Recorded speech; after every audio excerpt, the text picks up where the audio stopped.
Welcome back to the channel, guys. Today you join me at the back half of the 911 GT3 project here at Response Motors. We're going to get into pulling the engine and drivetrain as well as rear suspension on this GT3. So if you haven't already, click that subscribe button, turn on those notifications because we got new videos coming every week and you don't want to miss any of the action.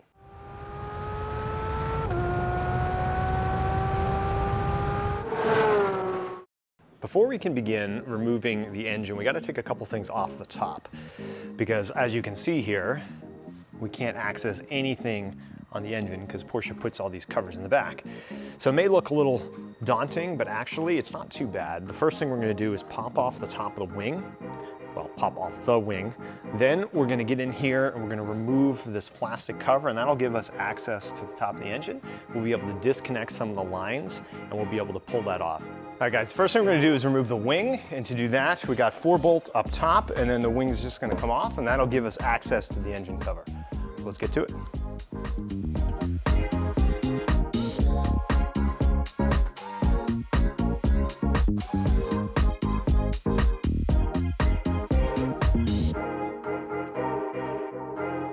Okay, up next, we're going to take this guy out. It just pops up, pulls off. And then there's a few bolts in here. Take this guy out, let's see if you can see it. So you just, since we don't have any coolant pressure, we can just open this up. Oil's not hot because the engine hasn't run in quite a while. Now we can just take this guy off. There's 2 bolts, one on each side. Take those out.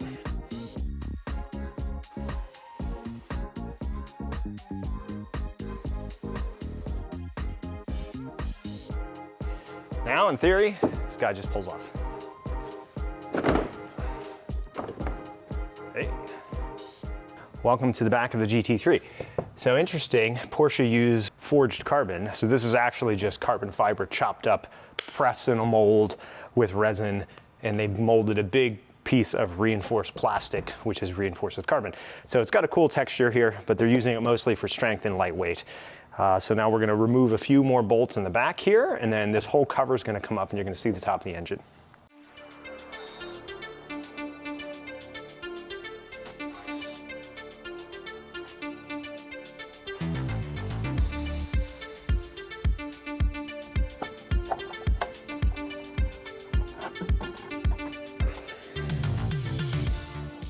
So people have asked about screws and, hey, there's screws laying around, what do you do with them?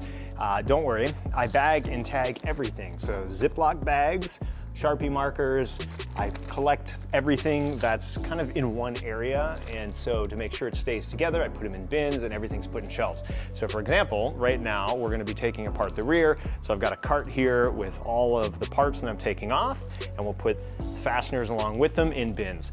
So don't worry, I definitely am pretty OCD about this stuff. Also, a lot of times you can look at the fastener and figure out where it goes if you have a lot of experience doing this, but it's best to keep things together. I don't just throw them in a bin because then things get confused. And as an engineer myself, I know the value of each fastener and why it was picked for every application. So it's really important to put those fasteners back. So bag and tag everything and bin it. All right, up next, we got a couple fasteners here. And then we're going to remove the rear light bar, and then we're going to go in and get this cover out of the way, and then we'll remove the intake on the engine. So let's do it.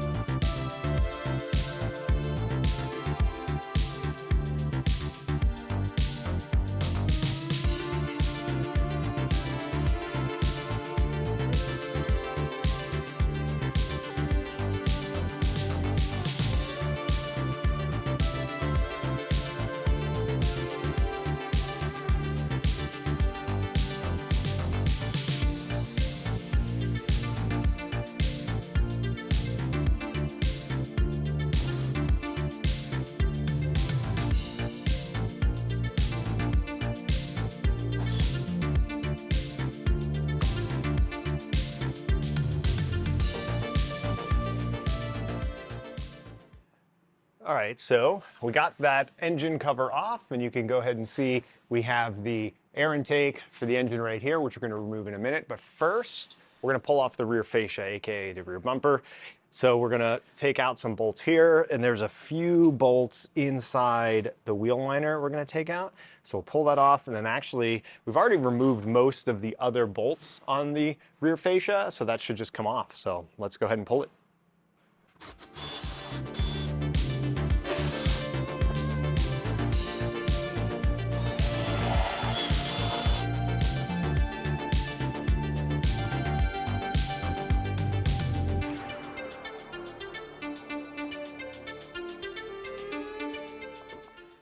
All right, guys, got the rear fascia off, took the engine cover off, so now you can really see what's underneath all this. The engine's pretty well exposed. We're gonna take this air filter off next. This is actually the intake for the engine, but I wanted to show you a couple things. So underneath here, when I was taking this apart, I did notice that a lot of the fasteners in here were wrong, and got some other broken pieces, things that were installed incorrectly, which tells me that somebody has been messing around with the driver's side of the car in the back here. Not a good sign, but it's a good thing we're taking it apart, because I'm finding a lot of things were not put back together correctly, stuff's not tight, things are just laying around. So it's good to just kind of get everything off that you can, so you can kind of start with a fresh baseline. That said, let's go ahead, take off this air cleaner. So you can see this is the main throttle body, by the way, for the GT3. And then in here, you can see the intake plenum. So this is just the air box. We'll pull this off. Then there's a couple hoses and wires up top that will go through that you have to disconnect. And then really you get underneath and unbolt the engine suspension. Everything just drops out. So let's get moving on it.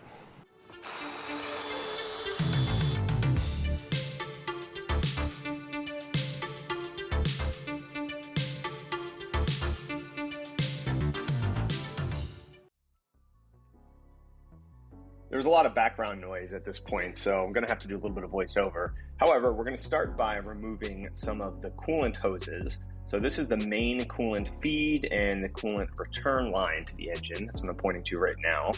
So we're gonna unhook those, and then we're gonna move up to the oil feed line. So that actually goes all the way down into the dry sump system. So we're gonna disconnect that, and there's high pressure fuel feed and return lines we're gonna disconnect. And then we gotta disconnect another very large water hose that actually comes right out of the water pump in the front. No big deal. Now these are the air conditioning lines, the high and low pressure AC lines. Usually you need a pretty expensive machine to evacuate these so you don't have any of the gas escape. However, since the front was taken out, that already kind of escaped into the air. So we're just gonna undo these here and take them off so that they don't get pulled out of the car when we drop the engine. And then we have to disconnect the DME/ECU line. So Porsche calls this the DME, but it's the engine control module. So we're gonna disconnect those, we're gonna bag them and tag them, and then hopefully we'll get after some of the bolts underneath and then drop the engine.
taken off most of the hoses and connections at the top of the engine, so it's time to move underneath the car.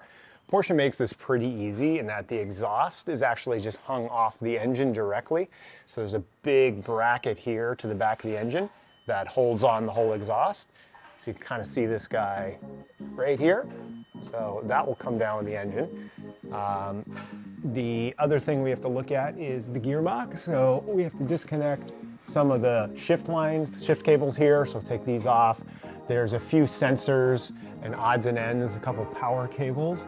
So here's one of our main power cables coming down to the back, which is right here. And then also there's a ground strap on the engine. Gotta take this guy out.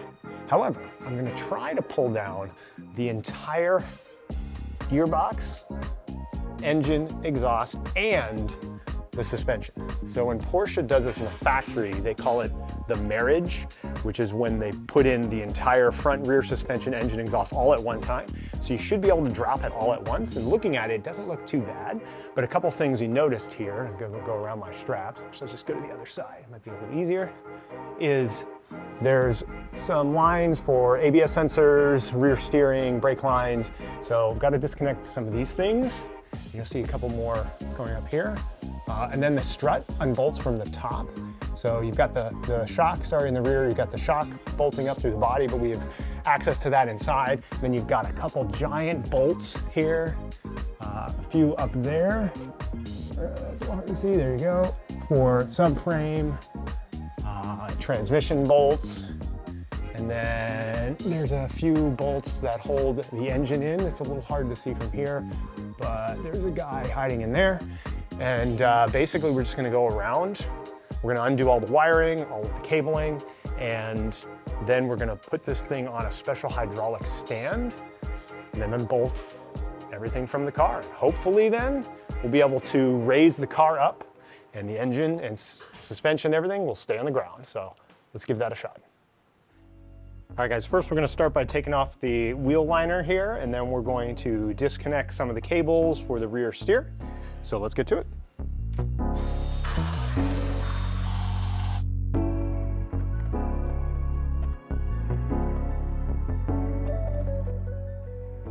Here we got a couple connectors for the electric park brake as well as the rear steer. So this guy right here is your rear steer module.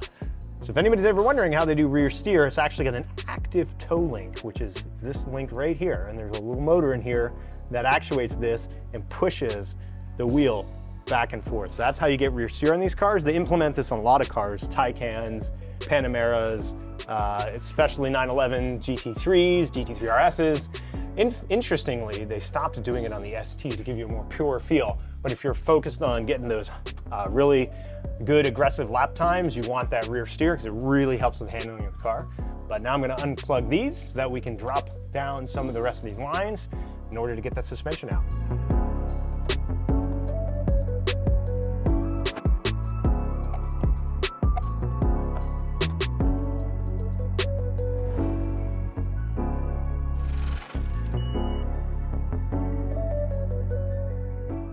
One thing that's super important when you're taking off things like brake lines, air lines, water lines, you want to cap them. So we keep a bunch of just random plastic caps around the shop. In this instance, you can use this to just stick it on the end, keep it from leaking, which is nice, but also keep stuff from getting in there. We are going to flush the brake system when we put it all back together, but you really want to keep this from getting contaminated, especially metal shavings or anything like that, because you could get it in the ABS module.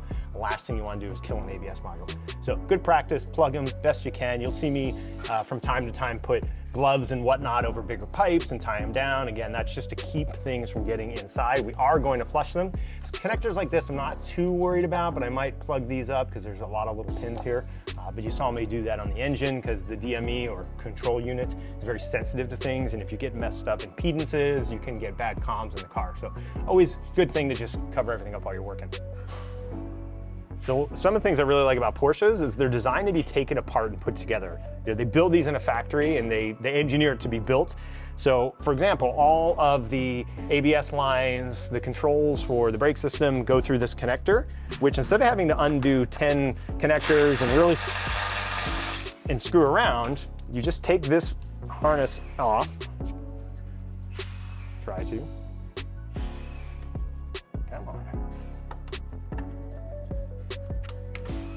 And there's one connector. So you just undo this connector, whole thing drops out. So go Porsche.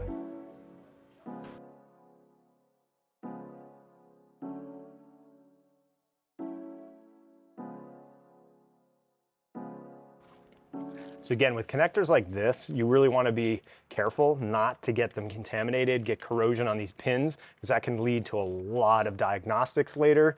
You'll have impedance mismatches on some of the electronics, so you'll have weird readings and you won't know what to do, and it's mostly, I found a lot of times, it's due to the connector. And so keep water out, keep dirt out, just quickly time off. I'm using some bags, just a little excessive, but same thing with all of our other connectors. So I'm about to do that to some of the ones I just took off. Then we're gonna do it to the other side. All right, let's remove the ground off the engine.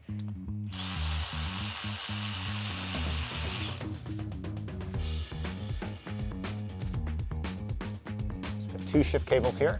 These are the manual linkages that go to the transmission, so we're gonna pop these off. And then on top of the gearbox is actually the slave cylinder. You can't really see it from here, but you have to lower the car down a little bit, lower the engine and transmission down a little bit, and you can get to the slave cylinder. So after we take these off, I'm gonna actually put the car back down, because right now I've got it supported on the back by the rear subframe, which we won't be able to get to some of the bolts. So I'm gonna move this back up to the body, which makes this really unstable, but we've got it strapped down in the front, so it should be okay. And then we'll be able to put this on the cart, get all these bolts undone, and lower it down.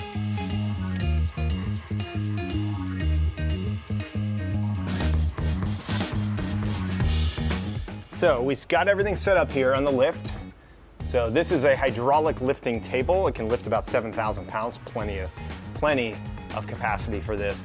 Each one of these studs is actually pinned into either the engine, subframe, or gearbox. So we've got 5 here, all going up into a spot to secure it. And basically this table will go up and down. So I'm gonna do now, it's secured, the car's in the air, but it's actually the engine's being supported now by the lift. I'm gonna start undoing all the bolts for the subframe, transmission, and engine, and then we're gonna lower the table down, and hopefully everything will go along with it. So a couple more bolts, and then this should drop out, so let's get to it.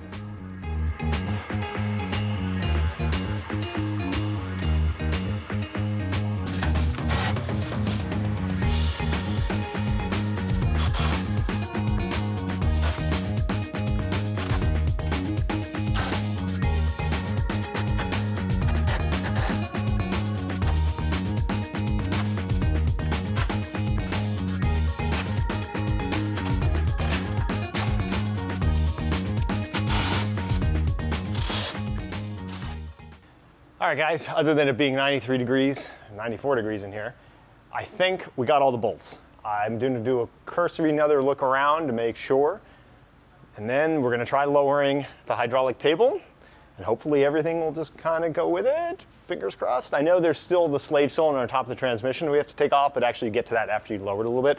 So that should be the last thing we have to disconnect. Hopefully you didn't forget anything. Let's give it a shot and take a look.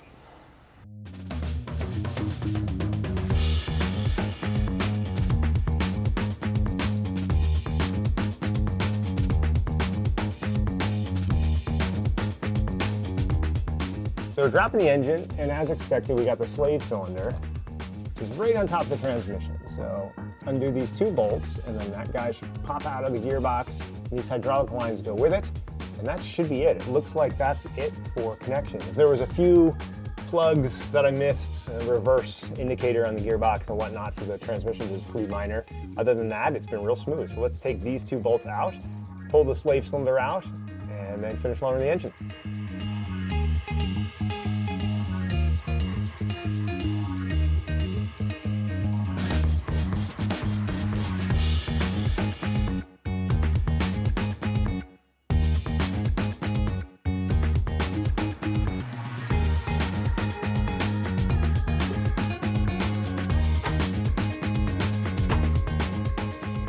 All right, here is the 992 GT3 engine. We basically did the opposite of what they do in production. We unmarried the suspension, gearbox, and engine from the car.